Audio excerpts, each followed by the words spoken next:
Fala gurizada, tudo bem? Sejam bem-vindos a mais um conteúdo aqui no canal. Um ótimo domingo a todos, feliz Páscoa para vocês, para a família. E nesse vídeo a gente vai falar sobre muitos temas importantes do Grêmio. A começar por Maicon, o ídolo do clube, ex-capitão, já aposentado, teve o nome ligado ao Grêmio nos últimos dias a respeito da possibilidade de ser coordenador técnico.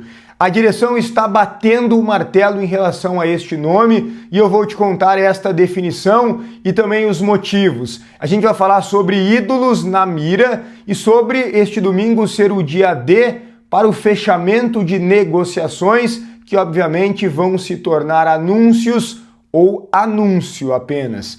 E a gente vai falar sobre um jogador do plantel do Grêmio que está processando um jornalista. É tudo isso em nome de Matiello Corretora de Seguros com o Consórcio Porto, depois da vinheta.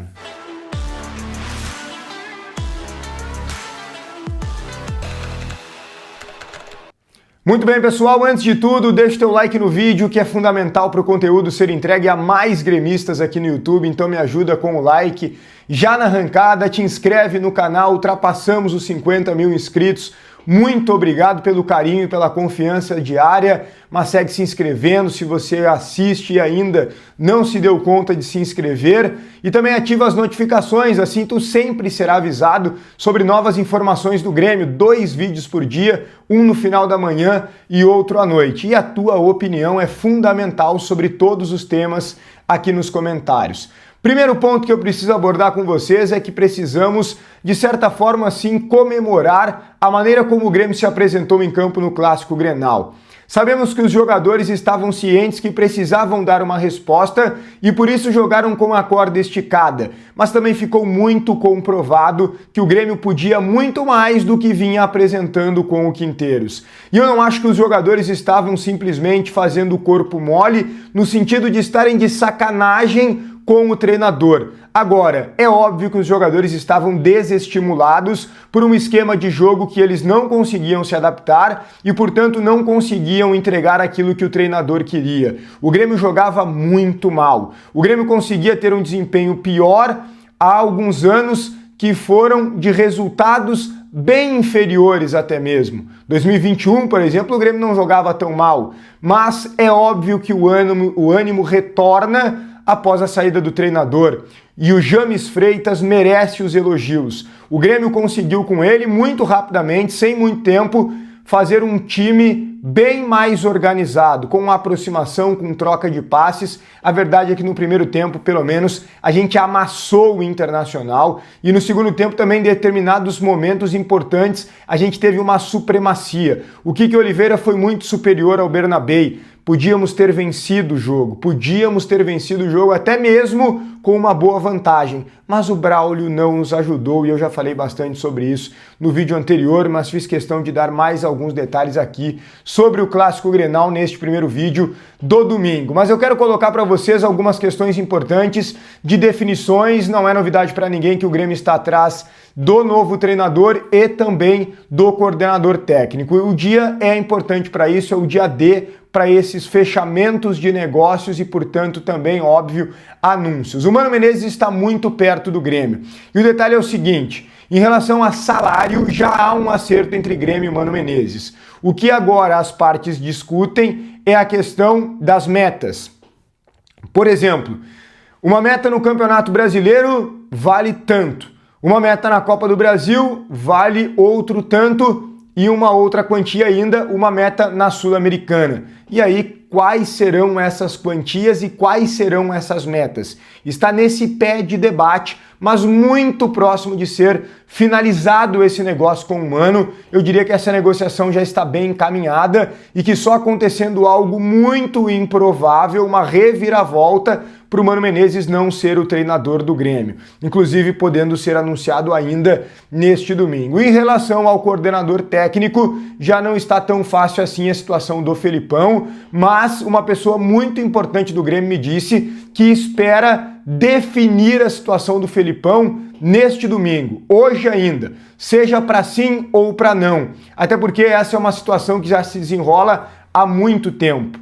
Essa conversa com o Felipão ela já vem de muitos dias, bem antes do Quinteiros ser demitido, bem antes do Grêmio achar que demitiria o Quinteiros. E aí, no caso do Felipão, não é uma conversa no âmbito financeiro. O Felipão quer ter autonomia. O Felipão não quer apenas ser colocado para respaldar a diretoria, para ser a linha de frente nas entrevistas, etc. Usado como um ídolo, um escudo. Não. O Felipão, ele sabe que, de certa forma, servirá como um escudo de respaldo na linguagem com o vestiário e também com o torcedor, mas ele quer autonomia para tomar as decisões. Até porque o Felipão lembra bem quando foi treinador do Grêmio em 2021 e depois de algumas derrotas em sequência, ele chegou ao diagnóstico que alguns jogadores estavam tumultuando o ambiente, pediu a saída de 3 jogadores. Na época, o presidente Romildo Bolzan Júnior não atendeu, preferiu permanecer com os atletas e o Felipão então disse que não permaneceria.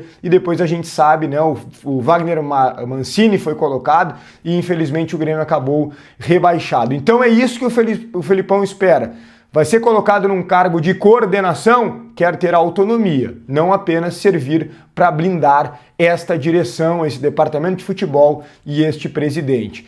Para sim ou para não, neste domingo, essa é a ideia do Grêmio em relação ao Felipão. E aí, o que me disseram é o seguinte: e se não for o Felipão, se o Felipão não topar, o Grêmio vai em busca de um outro coordenador técnico ou não? Me disseram que sim. O Grêmio quer colocar um coordenador técnico, mas não a qualquer custo. Ou seja, não vai colocar qualquer um para colocar por colocar. Não. O Grêmio tem alguns nomes na pauta e é por isso que alguns ídolos estão na mira. Essa pessoa não quis me revelar quais são esses nomes, mas num processo especulativo a gente começa a pensar no Pedro Jeromel, quem sabe até mesmo no Lucas Leiva, e aí eu perguntei para essa pessoa, e o Maicon? E aí é que o martelo foi batido. Ela foi muito definitiva em relação ao nome do Maicon e me disse assim: não, o Maicon não. Gostamos muito do Maicon, achamos que ele é um jogador impactante, teria peso, mas ele não está pronto para a função. E até me colocou um termo: o Maicon ainda é muito boleiro, muita boleiragem, não casa com o perfil de um coordenador técnico. Ou seja, o Maicon ele precisa de duas coisas: ter uma postura diferente e se preparar para a função. Esse é o entendimento do Grêmio, por isso o Grêmio está descartando qualquer possibilidade de, no momento, o Maicon assumir como coordenador técnico. Então, ou será o Felipão, e repito a ideia que haja a definição neste domingo, ou então um outro profissional. O Grêmio tem mapeado os 2 ou 3 nomes ídolos, mas se não conseguir fechar com eles, vai preferir não colocar um coordenador técnico, não vai colocar qualquer um na função.